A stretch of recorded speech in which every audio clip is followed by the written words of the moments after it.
حضرت مریم کون تھیں؟ حضرت مریم حضرت عیسیٰ علیہ الصلوۃ والسلام کی والدہ ہے.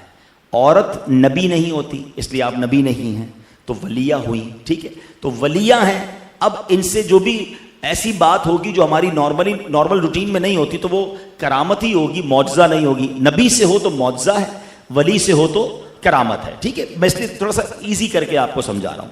حضرت زکریا علیہ نبینا علیہ الصلوۃ والسلام، اللہ کریم نے ان کو نبوت کے شرف سے نوازا تھا، مگر ان کے یہاں کوئی اولاد نہیں تھی، اور بالکل اب ضعیف ہو گئے تھے، کمزور ہو گئے تھے، اور کافی طویل عمر بھی ہو گئی تھی.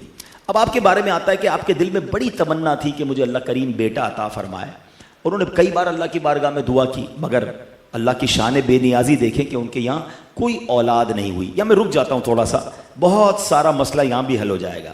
بہت سارے لوگ ملتے کہتے ہیں میری دعائی قبول نہیں ہوتی، میں تو نماز بھی پڑھتا ہوں، میں مزار پہ بھی جاتا ہوں، میں نے مکے مدینے میں بھی دعا کی، میں نے فلاں بزرگ سے بھی دعا کروائی.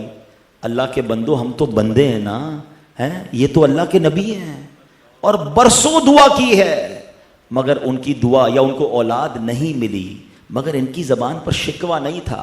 اس کا مطلب کیا ہوا کہ اللہ کریم کی بارگاہ میں اپنے نیک بندوں کو آزمایا جاتا ہے. دو باتیں ہمیشہ یاد رکھو، ایک تو رب پر بھروسہ کرو نا. کئی بار میں نے یہ اگزامپل دی ہے کہ ہم اپنے بچے کو بہت سارے موقعوں پر اس کی پسند کی چیز نہیں دلاتے، وہ رو رہا ہوتا ہے. کبھی گلا خراب ہو تو آئس کریم نہیں کھلاتے. کیوں نہیں کھلاتے؟ یار آئس کریم کھلائیں گے تو اور خراب ہو جائے گا، حالانکہ وہ رو رہا ہے.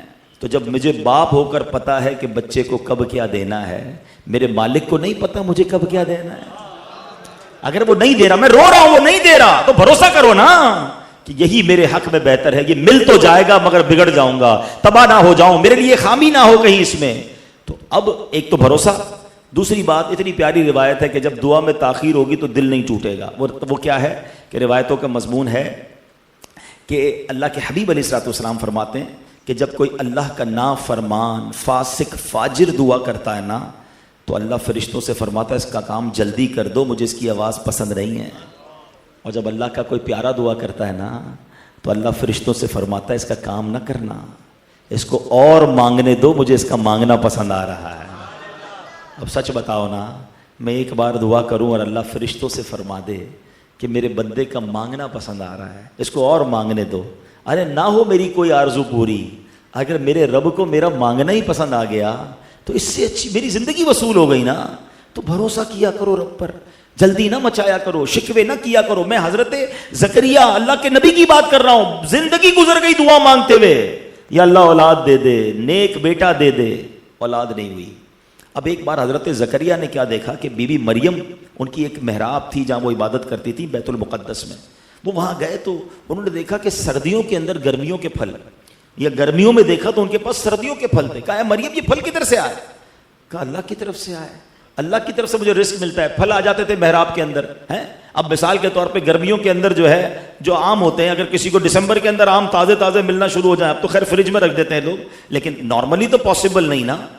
اب حضرت زکریا نے کیا شاندار استدلال کیا، کیا خوبصورت نتیجہ نکالا کہ مریم کے پاس اس محراب میں بے موسم کے پھل آ رہے ہیں، تو میرا بھی موسم اولاد کا تو نکل گیا ہے، عمر تو بہت بڑھ گئی ہے، لیکن اگر اسی محراب میں جا کے میں بھی اللہ سے دعا کروں تو کیا معلوم اللہ مجھے بے موسم میں بیٹا عطا فرما دے.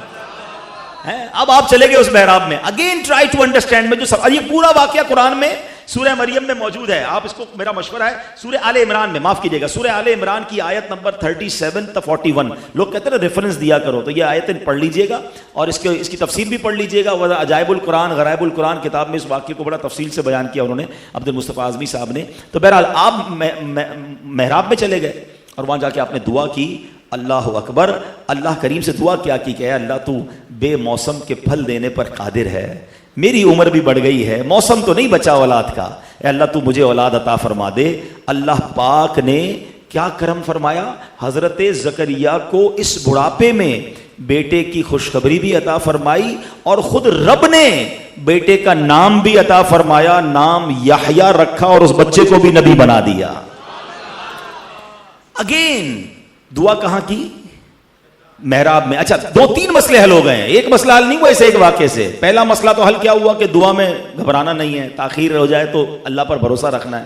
دوسرا مسئلہ یہ حل ہوا کہ حضرت مریم کون ہے؟ ولیاں ہیں. بے موسم کے پھل آنا کیا ہے؟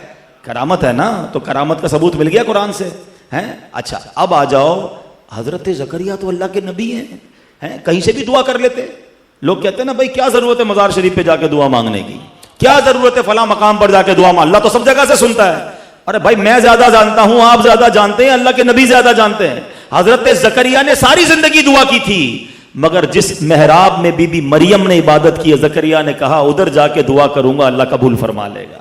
قرآن بتا رہا ہے کہ جہاں اللہ والے عبادت کریں ادھر جا کے دعا مانگو, اللہ وہ دعا قبول فرماتا ہے. اب میرا سوال یہ ہے, جہاں اللہ والے دعا کریں عبادت کریں ادھر جا کر میں دعا کروں تو دعا قبول ہوتی ہے, جس مزار میں اللہ والے موجود ہوں ان کے قدموں میں کھڑے ہو کے دعا کروں تو دعا کیوں نہ قبول ہوگی. ہو گیا مسئلہ سارٹ آؤٹ, ٹھیک ہے نا. اتنی